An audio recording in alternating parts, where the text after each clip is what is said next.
Okay, നമുക്ക് ഞാൻ okay അല്ലേ, ഞാൻ പറയാൻ പോകുന്നത് ലീനിയർ പവർ സപ്ലൈയും PWM പവർ സപ്ലൈയും തമ്മിലുള്ള വ്യത്യാസമാണ് കേട്ടോ. സാധാരണ പവർ സപ്ലൈ ആണ് ലീനിയർ പവർ സപ്ലൈ, നമ്മൾ ലാബിലൊക്കെ ഉപയോഗിക്കുന്ന പവർ സപ്ലൈ ആണ് ലീനിയർ പവർ സപ്ലൈ. മനസ്സിലാവും? അതിൻ്റെ ബ്ലോക്ക് എങ്ങനെയാണെന്ന് വെച്ചാൽ ഇവിടെ നോക്കണേ. ആദ്യം ഒരു ട്രാൻസ്ഫോമറിൻ്റെ സെക്കൻഡറി ഉണ്ടാവും അല്ലേ, സെക്കൻഡറി ഉണ്ടാവും. സെക്കൻഡറി ഞാൻ വരച്ച റഫായിട്ടാണ്. അതിനുശേഷം ഒരു അടുത്ത ബ്ലോക്ക് എന്ന് പറഞ്ഞാൽ ബ്രിഡ്ജ് റെക്ടിഫയർ ആണ്. ബ്രിഡ്ജ് റെക്ടിഫയർ ആണ് അടുത്ത ബ്ലോക്ക്. എന്ന് വെച്ചാൽ ഈ AC നെ DC ആക്കുക എന്നുള്ളൊരു കാര്യമാണ് ചെയ്യുന്നത് ബ്രിഡ്ജ് റെക്ടിഫയർ. അത് നിങ്ങൾ പഠിച്ചിട്ടുള്ളതല്ലേ അല്ലേ? ആണോ? ഓക്കെ. അതിനുശേഷം വരുന്ന ബ്ലോക്ക് എന്താ നിങ്ങൾക്ക് പറയാൻ പറ്റുമോ? ബ്രിഡ്ജ് റെക്ടിഫയർ കഴിഞ്ഞാൽ അടുത്ത എന്തായിരിക്കണം? റെക്ടിഫയർ എന്ന് വെച്ചാൽ ഇങ്ങനെയുള്ള സൈലന്റ് AC നെ DC ഇങ്ങനെ ആക്കി മാറ്റും അല്ലേ? അത് നിങ്ങൾ പഠിച്ചിട്ടില്ലേ? അപ്പോൾ പിന്നെ അടുത്ത ബ്ലോക്ക് എന്താ? റെക്ടിഫയർ കഴിഞ്ഞാൽ നമുക്ക് പ്യുവർ DC വേണം, എന്ന് വെച്ചാൽ ഫിൽറ്റർ വേണം. ഓക്കെ. അപ്പോൾ അടുത്ത കപ്പാസിറ്റർ വയ്ക്കണം, ഫിൽറ്റർ കപ്പാസിറ്റർ വയ്ക്കണം. മനസ്സിലായല്ലോ? ഇങ്ങനെയാണ് ഉണ്ടാവുക. ഓക്കെ അല്ലേ പറഞ്ഞത്? ഇത്രയും പറഞ്ഞ് ക്ലിയർ അല്ലേ? മനസ്സിലായല്ലോ അല്ലേ? അപ്പോൾ ഒരു AC, bridge rectifier, filter, step down transformer, bridge rectifier, filter, ഇതാണ് ഒരു ബേസിക് ബ്ലോക്ക് ഫസ്റ്റ് DC ആക്കാനുള്ള. ഓക്കെ, മനസ്സിലായല്ലോ? അതിനുശേഷമാണ് റെഗുലേറ്റർ എന്നുള്ള സെക്ഷൻ വരുന്നത്. റെഗുലേറ്റർ എന്ന് വെച്ചാൽ കൃത്യമായിട്ട് റെഗുലേറ്റ് ചെയ്തെടുക്കുക, ആവശ്യമുള്ള വോൾട്ടേജിലേക്ക് കൃത്യമായിട്ട് എത്തിക്കുക എന്നുള്ളതാണ് റെഗുലേറ്റർ ചെയ്യുന്നത്. മനസ്സിലായി പറഞ്ഞത്? പറയുന്നത് മനസ്സിലാകുന്നുണ്ടോ? ഇപ്പോൾ റെക്ടിഫയറും ഫിൽറ്ററും മാത്രമേ ഉള്ളെങ്കിൽ എന്ത് പറ്റും? നമ്മളെ വോൾട്ടേജ് ലൈനിലുള്ള വോൾട്ടേജ് 230 എന്നുള്ള ചിലപ്പോൾ 200 ആവും, അല്ലെങ്കിൽ 250 ഒക്കെ പോകാൻ ചാൻസ് ഉണ്ട്. അപ്പോൾ വേരിയേഷൻ വന്നുകൊണ്ടിരിക്കും അല്ലേ? ആ വേരിയേഷൻ വരുന്നതിനനുസരിച്ചിട്ട് ട്രാൻസ്ഫോമറിൻ്റെ റെക്ടിഫയർ അല്ല സെക്കൻഡറിയിലുള്ള വോൾട്ടേജും പ്രൊപ്പോർഷനായിട്ട് മാറിക്കൊണ്ടിരിക്കും.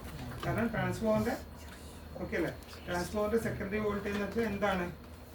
ഒരു ടേൺസ് റേഷ്യോ അനുസരിച്ചിട്ടാണ് ട്രാൻസ്ഫോമർ വർക്ക് ചെയ്യുന്നത്. മനസ്സിലായി പറഞ്ഞത്? എന്ന് വെച്ചാൽ പ്രൈമറിയിൽ 100 ടേൺസും സെക്കൻഡറിയിൽ 10 ടേൺസും ആണെങ്കിൽ, പ്രൈമറിയിൽ 100 ടേൺസും സെക്കൻഡറിയിൽ 10 ടേൺസും ആണെങ്കിൽ ആ റേഷ്യോ എത്രയാണ് വരുന്നത്? 10:1 അല്ലേ? 100ഉം 10ഉം. അപ്പോൾ 100/10 വരുന്നത്, റേഷ്യോ 10 വരുന്നത്. മനസ്സിലായോ? അപ്പോൾ ആ കേസിൽ നമ്മൾ 200 വോൾട്ട് പ്രൈമറി കൊടുത്താൽ സെക്കൻഡറിയിൽ എത്ര കിട്ടും? 20 വോൾട്ട് കിട്ടും. മനസ്സിലായി പറഞ്ഞത്? ട്രാൻസ്ഫോമറിന്റെ വർക്കിംഗ് മനസ്സിലായി. അതുകൊണ്ട് തന്നെ 200 എന്നുള്ള 230 ആകുമ്പോൾ ആ 20 എന്നുള്ള 23ലേക്ക് വരും. ആ ഒരു വേരിയേഷൻ വന്നുകൊണ്ടിരിക്കും. പറയുന്നത് മനസ്സിലാകുന്നുണ്ടാവും? അപ്പോൾ അങ്ങനെ ഒരു കണ്ടീഷൻ നമ്മൾ നോർമലി ഉണ്ടാവും. അപ്പോൾ നമ്മൾ ചെയ്യുന്ന ഒരു സർക്യൂട്ട് പ്രിസിഷൻ ആയിട്ടൊരു വോൾട്ടേജിൽ വർക്ക് ചെയ്യേണ്ടതാണെങ്കിൽ, ഒരു സ്റ്റഡി വോൾട്ടേജിൽ വർക്ക് ചെയ്യേണ്ടതാണെങ്കിൽ അവിടെ റെക്ടിഫയറും ഫിൽറ്ററും മാത്രം പോരാ. ട്രാൻസ്ഫോമർ, റെക്ടിഫയർ, ഫിൽറ്റർ മാത്രം പോരാ. അവിടെ നമ്മൾ റെഗുലേറ്റ് ചെയ്യണം. റെഗുലേറ്റഡ് പവർ സപ്ലൈ ആണ് നമ്മൾ ലാബിലൊക്കെ ഉപയോഗിക്കുന്നത് കേട്ടോ. അധിക പവർ സപ്ലൈ റെഗുലേറ്റഡ് ആണ്, അല്ലാത്തതും ഉണ്ട്. എലിമിനേറ്റർ എന്നൊക്കെ പറഞ്ഞിട്ട് അല്ലാത്ത റെഗുലേഷൻ ഇല്ലാത്തതും ഉണ്ട്. മനസ്സിലായല്ലോ പറഞ്ഞു? പക്ഷേ നമ്മളൊക്കെ ചെയ്യുന്നത് റെഗുലേറ്റഡ് ആയിട്ടുള്ള മോഡലാണ്. കറക്റ്റ് നമ്മൾ ലാബിലൊക്കെ ഉണ്ടാവും അല്ലേ? അതൊക്കെ റെഗുലേറ്റഡ് പവർ സപ്ലൈ ആണ്. മനസ്സിലായല്ലോ? അപ്പോൾ ആ റെഗുലേഷൻ എങ്ങനെയാണ് ചെയ്യുന്നതെന്നുള്ളത് നമുക്ക് പിന്നെ കൂടുതൽ ഡീറ്റെയിൽ ആയിട്ട് പഠിക്കാം. എന്തായാലും ആ റെഗുലേറ്റ് ചെയ്യുന്നത് നേരെ ഒരു ട്രാൻസിസ്റ്ററിലേക്കാണ് പോകുന്നത് കേട്ടോ. ഈ ട്രാൻസിസ്റ്റർ വെച്ച് അതിനെ കൺട്രോൾ ചെയ്യാണ് ചെയ്യുന്നത്.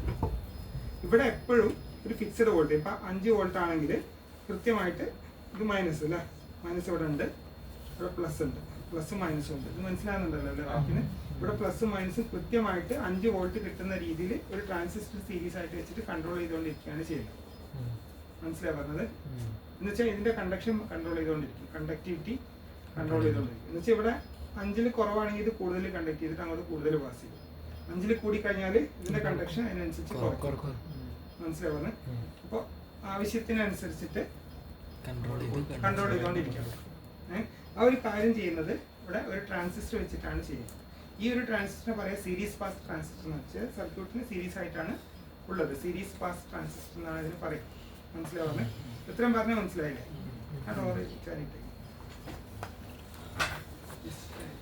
ഇത്രയും പറഞ്ഞ കാര്യം മനസ്സിലായല്ലോ? സീരീസ് പാസ് ട്രാൻസിസ്റ്റർ എന്നാണ് പറയാം. ഓക്കെ. ഇത് എങ്ങനെ കൺട്രോൾ ചെയ്യുന്നു എന്നുള്ളത് റഫ് ഐഡിയ ഞാനിപ്പോൾ തരാം കേട്ടോ. ഇതിൽ മിക്കവാറും റെഗുലേഷൻ എന്നൊക്കെ പറഞ്ഞാൽ ഓപ്പാമ്പ് വെച്ചിട്ടാണ് ചെയ്യുക, ഓപ്പറേഷൻ ആംപ്ലിഫയർ വെച്ചിട്ടാണ് ചെയ്യുക. ഓക്കെ. ഓപ്പറേഷൻ ആംപ്ലിഫയറിന്റെ സിമ്പൽ ഇങ്ങനെയാണ്. ഒരു ഇൻവെർട്ടിംഗും ഉണ്ട്, ഒരു നോൺ ഇൻവെർട്ടിംഗും ഉണ്ട് കേട്ടോ. ഒരു ഇൻവെർട്ടിംഗും ഒരു നോൺ ഇൻവെർട്ടിംഗ്, 2 ഇൻപുട്ടാണ് ഒരു ഓപ്പറേഷൻ ആംപ്ലിഫയറിനുള്ളത്, ഓപ്പാമ്പിനുള്ളത്. അത് പഠിക്കാനുള്ളതാണ്. പിന്നെ ഓക്കെ, ഇതില് കേട്ടോ നമ്മൾ ഒരു ഫിക്സഡ് വോൾട്ടേജ്, എക്സാമ്പിൾ 2.5 വോൾട്ടോ എന്തെങ്കിലും ഒരു ഫിക്സഡ് വോൾട്ടേജ് റെഫറൻസ് ആയിട്ട് ഒരു ഇൻപുട്ടിൽ കൊടുക്കും. മനസ്സിലായി പറഞ്ഞത്? ഫിക്സഡ് വോൾട്ടേജ് അത് ഒരിക്കലും മാറില്ല. ഇത് ഭയങ്കര സ്റ്റഡി ആയിട്ടുള്ള ഒരു വോൾട്ടേജ് റെഫറൻസ് ആയിട്ട് കൊടുക്കും. അത് അത്ര സ്റ്റഡി ആയിരിക്കും. അത് സ്പെഷ്യൽ സർക്യൂട്ട് ഉണ്ട്, എക്സാമ്പിൾ സെനറിന്റെ വോൾട്ടേജ് റെഗുലേറ്റർ ഉണ്ട്, അല്ലേ? സെനർ വെച്ചിട്ടുള്ള വോൾട്ടേജ് റെഗുലേറ്റർ നിങ്ങൾ പഠിക്കുന്നുണ്ട്. അതിന് പക്ഷേ ഒരു ഡ്രോബാക്ക് ഉണ്ട്. സെനറിന്റെ വി ഐ കർവ് എന്ന് പറഞ്ഞാൽ ചെറിയൊരു കർവ് ഉണ്ടാവും, കറക്റ്റ് സ്റ്റഡി അല്ല, ചെറിയൊരു കർവാണ് നിങ്ങൾ പറയുന്നത്. നിങ്ങൾ ശ്രദ്ധിച്ചിട്ടുണ്ടാവും, വി ഐ കർവ് വരച്ചിട്ടുണ്ടാവും, ഉണ്ടോ? അതിന് വി ഐ ഇങ്ങനെ ചെറിയ സ്ലോപ്പ് ഇല്ലേ, അവിടെ പൊങ്ങി പോകുമ്പോൾ ചെറിയ സ്ലോപ്പ് ഇല്ലേ, ആ സ്ലോപ്പ് എന്ന് പറഞ്ഞാൽ സ്റ്റഡി അല്ല. വോൾട്ടേജ് കൂട്ടി കൊടുത്തതിന് അനുസരിച്ച് ചെറിയ 0.1 അങ്ങനെ ചെറിയ വേരിയേഷൻ വരും. പക്ഷെ അതിനേക്കാളും പ്രിസിഷനായിട്ട് റെഗുലേറ്റർ ചെറിയ റെഫറൻസ് ഐ സികളൊക്കെ ഉണ്ട്. റെഫറൻസ് വോൾട്ടേജ് ഉണ്ടാക്കാനുള്ള ഐ സികളുണ്ട്. TL431 എന്നുള്ള ഒരു എക്സാമ്പിളാണ്. പ്രിസിഷൻ വോൾട്ടേജ് ഉണ്ടാക്കാനുള്ള ഐ സിയാണ്, മനസ്സിലാവുന്നത്. അപ്പോൾ ഒരു ഒരിക്കലും മാറാത്ത അത്രയും സ്റ്റഡി ആയിട്ടുള്ള ഒരു വോൾട്ടേജ് ആദ്യം ജനറേറ്റ് ചെയ്ത് വെക്കും. അതിനെ റെഫറൻസ് വോൾട്ടേജ് എന്നാണ് പറയുക. മനസ്സിലായില്ലേ? ഈ ഒരു പോയിന്റ് നിങ്ങൾക്ക് മനസ്സിലായി. ഇനി നിങ്ങൾക്ക് ഇവിടെ 10 വോൾട്ടാണ് വേണ്ടതെന്ന് വിചാരിച്ചു. ഓക്കെ, ഔട്ട്പുട്ട് 10 വോൾട്ടാണ് വേണ്ടതെങ്കിൽ 10 വോൾട്ടിൽ ഇവിടെ 2.5 കിട്ടുന്ന രീതിയിൽ ഇവിടെ ഒരു വോൾട്ടേജ് ഡിവൈഡർ സെറ്റ് ചെയ്യും. ഇവിടെ 2 റെസിസ്റ്റൻസ് സീരീസ് ആക്കിയിട്ടാൽ എന്തായി? വോൾട്ടേജ് ഡിവൈഡർ ആയി, അല്ലേ? പറഞ്ഞാൽ മനസ്സിലാവും, വോൾട്ടേജ് ഡിവൈഡർ ആയി. ഇവിടെ നമുക്ക് കിട്ടേണ്ടത് 10 വോൾട്ടിന് 2.5 വോൾട്ടാണ്, 2.5 ഇവിടെ കിട്ടേണ്ടത്. എന്ന് വെച്ചാൽ എത്രയാണ്? 4:1 ഡിവൈഡ് ചെയ്യണം, അല്ലേ? പറഞ്ഞാൽ മനസ്സിലായല്ലോ, മനസ്സിലാവുന്നുണ്ടല്ലോ, അല്ലേ? അങ്ങനെയാണെങ്കിൽ ഇവിടെ ഉള്ള ഡിവൈഡർ എത്രയായിരിക്കണം? 4:1 ആയിരിക്കണം. എന്ന് വെച്ചാൽ ഇവിടെ ഒരു 1K ആണെങ്കിൽ ഇവിടെ ഒരു 3K, അപ്പോൾ 3 1 4, 4:1. പറഞ്ഞാൽ മനസ്സിലായോ? പറഞ്ഞാൽ മനസ്സിലായോ? ഇങ്ങനെ ഡിവൈഡ് ചെയ്യും. 3Kയും 1Kയും സീരീസ് ഇട്ടാൽ 3 1 4, മൊത്തം 4 കിലോമിൽ ഒരു Kന്റെ അക്രോസ് കിട്ടാൻ നമുക്ക് 2.5 വോൾട്ട് ആയിരിക്കും. ഇവിടെ 10 വോൾട്ട് കൊടുത്ത് ഇവിടെ 2.5 വോൾട്ട് ആയിരിക്കും കിട്ടാം. പറഞ്ഞ ലോജിക്ക് നിങ്ങൾക്ക് മനസ്സിലാവും, ഐഡിയ മനസ്സിലാവും. അങ്ങനെ നമ്മൾ ഇതിനെ ഫസ്റ്റ് ഡിവൈഡ് ചെയ്യും. ഔട്ട്പുട്ടിനെ സാമ്പിളിംഗ് എന്നാണ് പറയാം. ഔട്ട്പുട്ടിനെ നമുക്ക് പ്രൊപ്പോർഷനായിട്ട് ഒന്ന് റീഡ് ചെയ്യണം.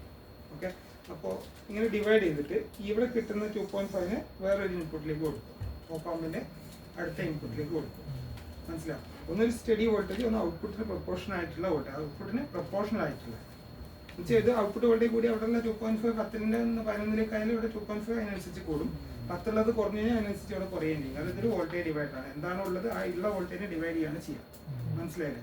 ഇത്രയും പറയുന്ന കാര്യം ക്ലിയർ അല്ലേ? ഇങ്ങനെ ഓപ്പാമ്പിലേക്ക് കൊടുക്കും. ഇനി ഇത് എന്താ ചെയ്യാന്ന് വെച്ച് കഴിഞ്ഞാൽ, ഇത് റഫ് ഐഡിയ ആണ് പറയുന്നത്. ഔട്ട്പുട്ട് വോൾട്ടേജ് 10നേക്കാളും കൂടി വെച്ചാൽ നമുക്ക് വേണ്ടത് 10 വോൾട്ടാണ്. 10നേക്കാളും കൂടിയിട്ടുണ്ടെങ്കിൽ ഇവിടെയുള്ള വോൾട്ടേജ് കൂടും, അല്ലേ? ഇവിടെയുള്ള വോൾട്ടേജ് കൂടുമ്പോൾ അത് ഇൻവെർട്ടിംഗ് ഇൻപുട്ടിലേക്കാണ് കൊടുത്തത്. എന്നുവെച്ചാൽ അതനുസരിച്ച് ഔട്ട്പുട്ട് നെഗറ്റീവ് ആവും. നെഗറ്റീവ് ഇൻപുട്ടിലാണ് വോൾട്ടേജ് കൂടുതലുണ്ടെങ്കിൽ ഇതിന്റെ ഔട്ട്പുട്ട് കുറഞ്ഞു വരും, മൈനസിലേക്ക് പോകും. അതല്ല നോൺ ഇൻവെർട്ടിങ്ങിലാണ് കൂടുതലുണ്ടെങ്കിൽ ഔട്ട്പുട്ട് പ്ലസിലേക്ക് പോകും. പറയുന്നത് മനസ്സിലാകുന്നുണ്ടോ? മനസ്സിലാകുന്നുണ്ടോ?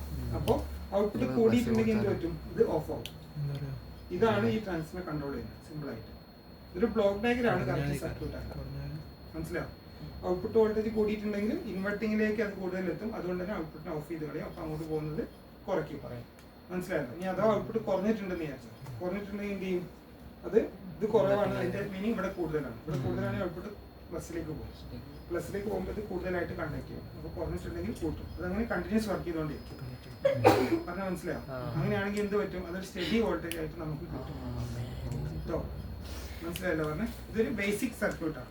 ഓക്കെ, ഇതിൽ ഏറ്റവും വലിയ നമ്മൾ ശ്രദ്ധിക്കേണ്ട ഒരു കാര്യം എന്താണെന്ന് വെച്ചാൽ, ഇവിടെ ഒരു 10 വോൾട്ട് കിട്ടണമെങ്കിൽ ഇവിടെ കൂടുതൽ വോൾട്ട് കൊടുക്കണം. ഓക്കെ, പറയുന്ന കേൾക്കുന്നുണ്ടോ? ഇവിടെ ഒരു 10 വോൾട്ട് കിട്ടണമെങ്കിൽ ഇവിടെ കൂടുതൽ വോൾട്ട് നമ്മൾ ഇൻപുട്ട് കൊടുക്കണം. അപ്പോൾ സാധാരണ കേസിൽ ഒരു വേരിയബിൾ പവർ സപ്ലൈ ആണെന്ന് വിചാരിക്കാം. 0 to 30 വോൾട്ട് കൺട്രോൾ ചെയ്യുന്ന ഒരു പവർ സപ്ലൈ ആണെന്ന് വിചാരിക്കാം. ആ കേസിൽ ഔട്ട്പുട്ട് 30 വോൾട്ട് വരെ കിട്ടണമെങ്കിൽ നമ്മളിവിടെ ഒരു ചിലപ്പോൾ 40 വോൾട്ടൊക്കെ ഇൻപുട്ടിൽ കൊടുക്കേണ്ടി വരും. മിനിമം 35 ഇൻപുട്ടിൽ കൊടുക്കേണ്ടി വരും. എന്നാലേ അത് ആ 30ലേക്ക് റെഗുലേറ്റ് ചെയ്യാനുള്ള കഴിവുള്ളൂ. പറഞ്ഞാൽ മനസ്സിലായല്ലോ? ഓക്കെ, അപ്പോൾ ആ പവർ സപ്ലൈ വെച്ചിട്ട് നിങ്ങൾ ഔട്ട്പുട്ട് എടുക്കുന്ന വെറും 1 വോൾട്ടേ ഉള്ളൂ എന്ന് വിചാരിച്ചു. 1 വോൾട്ടേ ഉള്ളൂ. ഇവിടെ ഇൻപുട്ടിലുള്ളത് എത്രയാണ്? ഏകദേശം 35 40 വോൾട്ട്. ഓക്കെ, ഇനി ശ്രദ്ധിക്കണേ, എല്ലാവരും ശ്രദ്ധിക്കട്ടോ, ശ്രദ്ധിക്കും. അപ്പോൾ ഔട്ട്പുട്ട് 4 വോൾട്ടേ എടുക്കുന്നുള്ളൂ എന്ന് വിചാരിച്ചു. നമ്മളിവിടെ 40 വോൾട്ട് കൊടുത്തിട്ടുണ്ട്. ഔട്ട്പുട്ട് നമ്മൾ 4 വോൾട്ടേ എടുക്കുന്നുള്ളൂ എന്ന് വിചാരിക്കും. മനസ്സിലാവും? 4 വോൾട്ടേ ഉള്ളെങ്കിൽ അപ്പോൾ ഈ ട്രാൻസിസ്റ്ററിന്റെ അക്രോസ് എഫക്റ്റീവിൽ എത്ര വരും? ഇവിടെ ഉള്ളത് 40 വോൾട്ടാണ്. നമ്മൾ ഔട്ട്പുട്ട് എടുക്കുന്നത് 4 വോൾട്ടാണ്. ബാക്കി 36 വോൾട്ട് ഇതിന്റെ അക്രോസ് ഡ്രോപ്പ് ആവണം, എന്നാലേ അത് നടക്കുള്ളൂ. അല്ലേ? പറയുന്ന മനസ്സിലാവുന്നില്ല?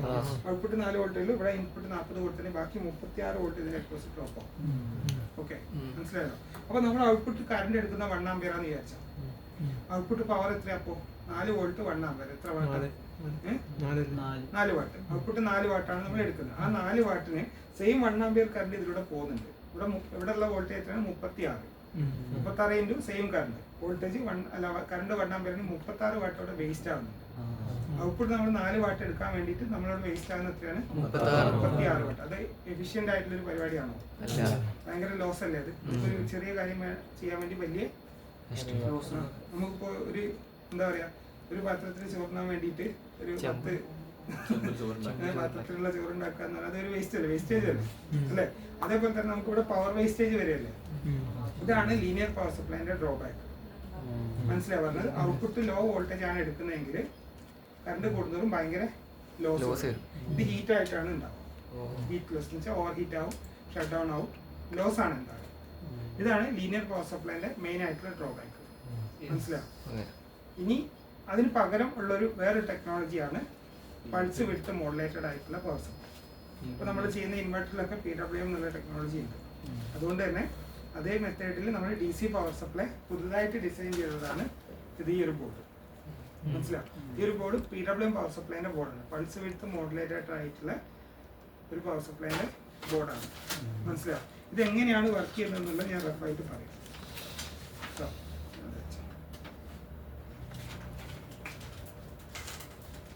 നോക്കണേ.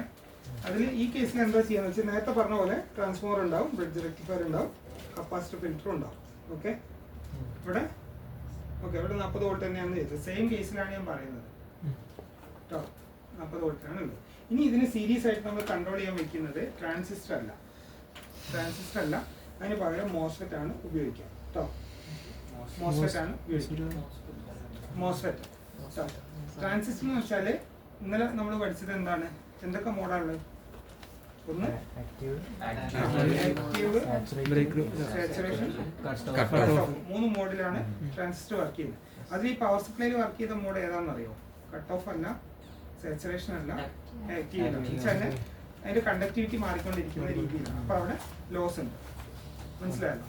അതേ സമയത്ത് ഇവിടെ നമ്മൾ മോസ്ഫെറ്റ് സ്വിച്ച് ആയിട്ടാണ് ഉപയോഗിക്കുന്നത്. സ്വിച്ച് ഹൈ സ്പീഡിലുള്ള സ്വിച്ചിങ്ങിനാണ് മോസ്ഫെറ്റ് ഉപയോഗിക്കുന്നത്. കിലോഹെർട്സിലാണ്, 20 കിലോഹെർട്സിലൊക്കെയാണ് നമ്മളിപ്പോൾ ചെയ്തിട്ടുള്ളത്. 20 കിലോഹെർട്സിലാണ് അത് ഡിസൈൻ ചെയ്തിട്ടുള്ളത്. മനസ്സിലായോ? ഈ മോസ്ഫെറ്റ് എന്താ ചെയ്യാന്ന് വെച്ചാൽ നമ്മളെ ഔട്ട്പുട്ട് ഇവിടെ നമുക്ക് ശ്രദ്ധിക്കണേ. ഇവിടെ 40 വോൾട്ട് ഉണ്ട്, ഔട്ട്പുട്ട് 4 വോൾട്ട് വേണ്ടതുള്ളൂ എന്ന് വിചാരിച്ചു. 10-1 അല്ലേ? 40ന്റെ 10-1. ഓക്കെ, അപ്പൊ ഇവിടെ പൾസാണ് നമ്മൾ കൊടുക്കുക. ഇൻപുട്ടിൽ പൾസാണ് കൊടുക്കുക. എന്നുവെച്ചാൽ ഇങ്ങനെ പൾസ് ആയിട്ടാണ് കൊടുക്കുക. മനസ്സിലായോ? പൾസ് ആയിട്ടാണ് കൊടുക്കുക. ഈ പൾസ് വെച്ചാൽ നിങ്ങൾക്ക് മനസ്സിലായില്ലേ അല്ലേ? ഇതൊരു പൾസാണ്. ഓക്കെ, അപ്പൊ നമ്മള് 4 വോൾട്ട് മതി. ഇൻപുട്ട് 40 വോൾട്ട് ഉണ്ട്, ഔട്ട്പുട്ട് 4 വോൾട്ട് മതി. ശ്രദ്ധിക്കുക, പറഞ്ഞു തരുമ്പോൾ ശ്രദ്ധിക്കുക. ഔട്ട്പുട്ട് 4 വോൾട്ട് മതി എന്നുണ്ടെങ്കിൽ ഇൻപുട്ട് 40 വോൾട്ടാണ്, അതിന് 10-1 ഔട്ട്പുട്ട് ഉള്ളത് അല്ലേ? അപ്പൊ നമ്മൾ എന്ത് ചെയ്യുന്ന വെച്ചാൽ 10% ഓണും ബാക്കി 90% ഓഫും ആയിട്ടുള്ള പൾസ് കൊടുക്കും. മനസ്സിലായോ പറഞ്ഞേ? മനസ്സിലാവും? അപ്പൊ അതിന്റെ ആ ഒരു പ്രൊപ്പോർഷൻ ആയിട്ട് ഇവിടെ 4 വോൾട്ട് കിട്ടുന്ന രീതിയിലേക്കുള്ള പൾസ് ഇവിടെ കൊടുക്കും.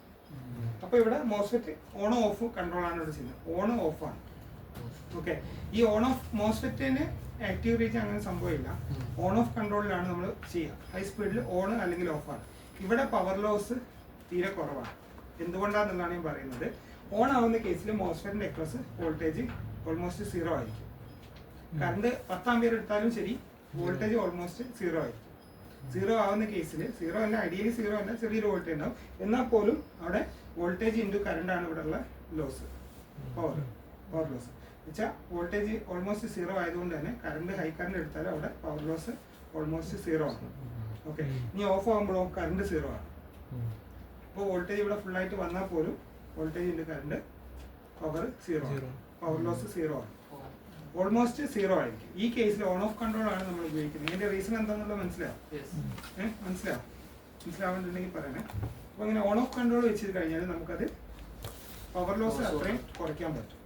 ഒരു ഐഡിയ മനസ്സിലാവും? ഓക്കെ, ഇനി അവിടെയുള്ള പ്രശ്നം എന്താ? നമുക്ക് ഇപ്പുറം കിട്ടുന്നത് മോസ്ഫെറ്റ് ഓൺ ഓഫ് എന്നുള്ള കൺട്രോളാണ്. അതുകൊണ്ട് തന്നെ നമുക്ക് ഇവിടെ കിട്ടുന്ന പൾസുകളായിരിക്കും അല്ലേ? മോസ്ഫെറ്റ് കഴിഞ്ഞെത്തുന്നത് ഇവിടെ DC ആണെങ്കിൽ മോസ്ഫെറ്റ് കഴിഞ്ഞെത്തുന്നത് പൾസുകളായിരിക്കും.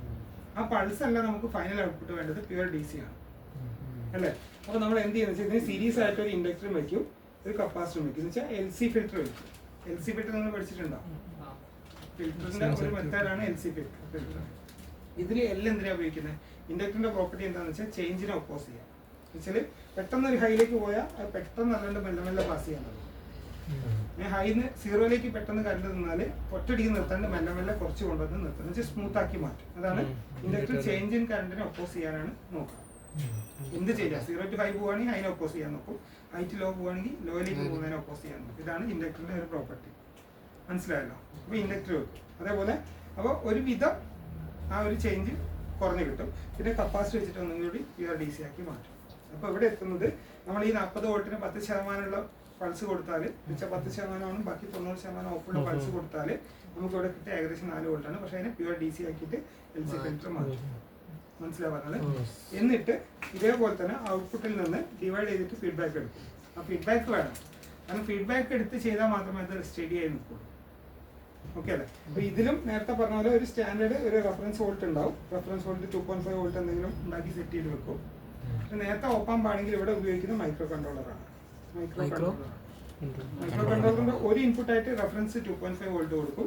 മറ്റേത് നേരത്തെ പറഞ്ഞ പോലെ 10-1 ഡിവൈഡ് ചെയ്തിട്ട്, അല്ല 4-1, നേരത്തെ പറഞ്ഞത് എത്ര, 40 വോൾട്ടിൽ അല്ല 10 വോൾട്ടിൽ 2.5 ആണെങ്കിൽ ഇവിടെ 3K 1K ഇട്ടിട്ട് ഇവിടെ 2.5 കിട്ടും. അതാണ് രണ്ടാമത്തെ ഇൻപുട്ട് കൊടുക്കുക. ഈ രണ്ട് വോൾട്ടേജ് തമ്മിൽ മൈക്രോ കൺട്രോളർ കൺട്രോൾ ചെയ്യും, കമ്പയർ ചെയ്തിട്ട് അതിനനുസരിച്ചിട്ട് പൾസ് ഉണ്ടാക്കിയിട്ട് ഈ മോസ്ഫെറ്റിലേക്ക് കൊടുക്കുകയാണ് ചെയ്യാം. ഇത് ഡിജിറ്റൽ കൺട്രോളാണ്, മറ്റേത് ലീനിയർ കൺട്രോളാണ്. മനസ്സിലാണ്? മറ്റേ സ്മൂത്ത് ആയിട്ടുള്ള കൺട്രോളാണ്. ഇവിടെ പൾസുകളാണ്. ആ പൾസ് ചെയ്യുന്നത് തന്നെ ഹൈ സ്പീഡിലായിരിക്കും. മനസ്സിലാവുന്നത്? ഇത് ഓൺ ഓഫ് കൺട്രോളാണ്. ലീനിയർ പവർ സപ്ലൈയിൽ വരുന്നത് ലീനിയർ ആയിട്ടുള്ള കൺട്രോൾ. ആക്റ്റീവ് റീജിയനിൽ വർക്ക് ചെയ്യുമ്പോൾ ലോസ് വരും. ഇവിടെ ഓൺ ഓഫ് കൺട്രോൾ ആയതുകൊണ്ട് തന്നെ പവർ ലോസ് ഓൾമോസ്റ്റ് 0 ആയി. ഭയങ്കര എഫിഷ്യൻസിയാണ്. ഇവിടെ 98% ഈ SMPS അല്ലെങ്കിൽ ഈ എന്താ പറയുക PWM പവർ സപ്ലൈൻ്റെ എഫിഷ്യൻസി എന്ന് പറഞ്ഞാൽ ഒരു ഫിക്സഡ് പവർ ഔട്ട് വേണമെങ്കിൽ അതിനുവേണ്ടി നമ്മൾ എത്രത്തോളം വേസ്റ്റ് ആക്കുന്നു എന്നുള്ള ഡിപ്പെൻഡ് ചെയ്തിട്ടാണ് അതിൻ്റെ എഫിഷ്യൻസി പറയുക. വേസ്റ്റേജ് തീരെ കുറവാണെങ്കിൽ 100% അടുത്ത് എഫിഷ്യൻസി വരും. 10% എഫിഷ്യൻസി ഉള്ളതെന്ന് വെച്ചാൽ എന്താണ്, 10 വാട്ട് എടുക്കാണെങ്കിൽ ബാക്കി 90 വാട്ട് വേസ്റ്റേജ് ആണ്. മനസ്സിലാവും പറഞ്ഞത്? പറഞ്ഞാൽ മനസ്സിലാവും? ഓക്കെ അല്ലേ? ഈ ഒരു PWM പവർ സപ്ലൈയും ലീനിയർ പവർ സപ്ലൈയും തമ്മിലുള്ള വ്യത്യാസം മനസ്സിലായില്ലേ? ഞാൻ അതൊന്ന് സ്റ്റോപ്പ് ചെയ്തു.